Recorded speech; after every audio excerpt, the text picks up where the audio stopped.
What's going on, guys? I'm MagicCards here, and today I got another little video, and if you can kind of tell, I got a new setup recently, and it's a brand new desk. I bought it. It's $100, and it's really nice, actually. It has all these new features on it, so I have a lot more space to start doing some more table card tricks, and that's why you've been seeing me do them up here on the stage, not stage, but my bedroom floors due to the fact of no space.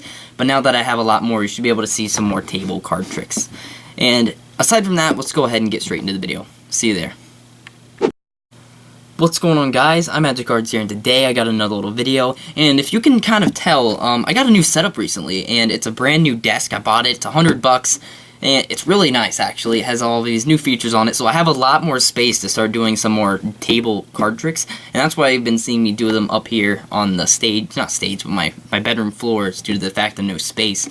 But now that I have a lot more, you should be able to see some more table card tricks. And aside from that, let's go ahead and get straight into the video. See you there.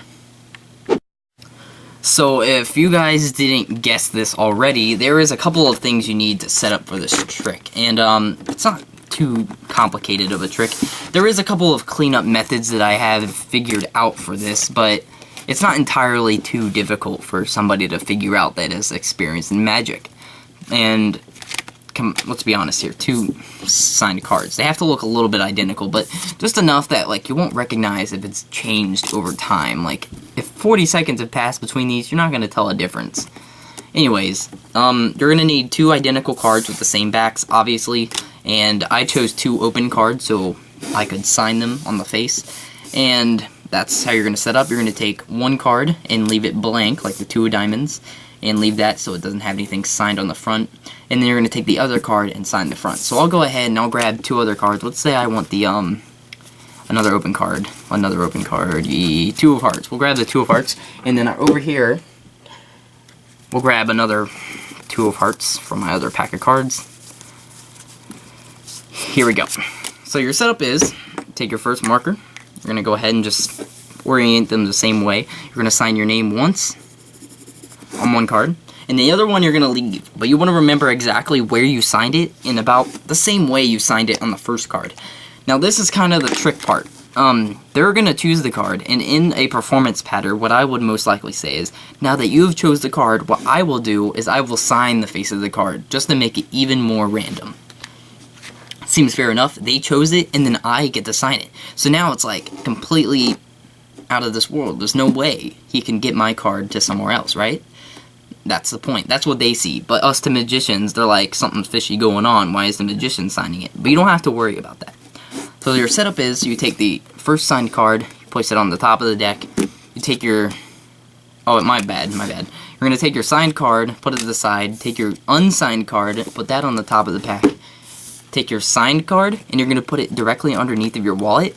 If you're doing this while standing up, or maybe some way where you can't just set the wallet down on the table, it might be a good idea to put a little bit of some type of sticky substance on the bottom of the wallet, so that when you do the sneaky move that I teach you guys later, you can be able to do it easier, without the card falling, obviously.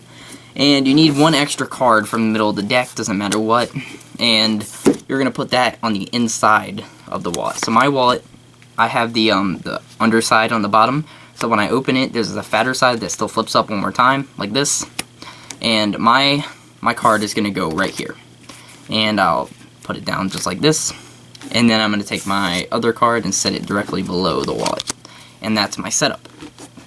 So the first thing you're going to do is remove this to the side, and you need to fake false shuffle the pack of cards, which kind of sounds redundant, but whatever. You're going to shuffle the cards, keeping their card on top, so let's do this a little bit of face up.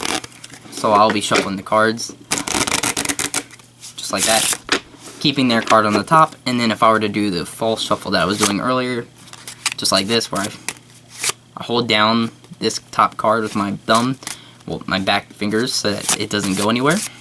And that's all I have to do for that. And you're going to ask them to pick a card, but you're going to force the top card on them.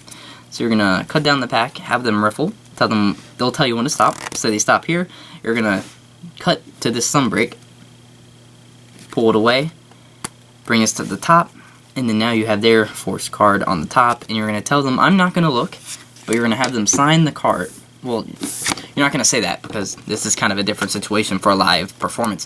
So what you're going to do is you're going to say, this is the card you selected, And what I'm going to do is I'm going to sign this card to make it even more fair. So there's no way I can duplicate it. So you'll sign your name directly on the face of the card, just like you had it on this one. Wherever that is, it's underneath there. So I know it was roughly about here. So I know my signature is roughly right about there.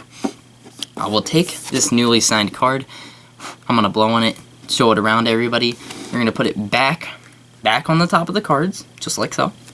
And you're going to do a false cut and another false shuffle of any type. I don't really care, as long as you keep it on the top of the pack. Now, this is probably the best part for you to do some cleanup. If you want to get rid of this second signed card, this is the time to do it. So when you're telling them that their card is lost somewhere in the middle of this pack, you want to try to get a break underneath this top card only, square it up, just like this. You're going to have a break, and then you should palm away this card, very subtly, as you're setting these cards down. You know, just come back here, rest your hands on the table, whatever you're doing. Bring this to your side. If your wallet's in your pocket, you can reach inside, palm this card away, get out of the sight. Now that this card is gone, though, you're going to come over here. You need to be a little bit careful about flashing the underside of the card. Pick this up, and you're going to face the wallet a little bit down, tilted towards them. You're going to hold on to the card in the back of this at the same time. So when you open it, it's going to be like this. Say, I have a prediction card. And when you say this, you're going to start to close it. And as you start to close it, you're going to pull out the bottom card and drop the wallet. So it looks like you're just kind of pulling the card out. So without this card, it should look something like this if we were doing some sleights. Like, here's the card, and all you're doing is doing that. That's what you want them to see. But what you're actually doing is taking the card that's underneath, putting it underneath the wallet, opening it up. Here's my prediction. Here's my prediction. Boom. There we go. And that's essentially all it is, but you gotta kind of be careful of this right here. You don't want that to be flashing, obviously. Say, we had one prediction card since the beginning of the trick, and then you can do the final reveal. And they're gonna be mind blown, because you can give them the deck to look through, and there's not gonna be another single signed card. And this is a very basic trick, actually. As you can see here, you gotta do a little bit of practice, but the signatures are pretty much like dead on in the same exact location, same size. No one's gonna notice. I hope you guys enjoyed this trick, and I will see you guys next video. Peace out.